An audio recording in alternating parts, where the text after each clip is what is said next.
Hello everyone खुलुमबाय आरो नोंथांमोनखौ बयखौबो गिबियावनो अबाउट बड' सेलिब्रिटीज इउट्यूब चेनेलावहाय बरायग्रोनानै लाग्रोनाय जाबाय लोगोफोर नोंथांमोना स्क्रिनाव नुनाय नैबे बिथांखौ गोबाङानो सिनायखायोआनो जानांगौ। बिथांनि मुङानो जाहैबाय केलि आरो बिथाङा जाहैबाय तान्जानिया हादोरनि। बावैसो रिलिज जानानै थांनाय बर'नि मोनसे गोदान मिउजिक फेसबुकनि सैनाय मिउजिकआवहाय बिथाङा मोनसे रिल्स भिडिअ बानायदों।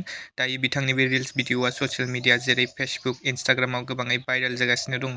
लोगोफोर नोंथांमोनाबो गोबाङानो नुखाबाय जानांगौ बिथांनि बे रिल्स भिडिअखौहाय आरो नुवाखैब्ला नोंथांमोना केलि सार्च खालामनानै नायबानो जाबाय इन्स्टाग्राम आरो फेसबुकआव बिथांनि एकाउन्टआवहाय।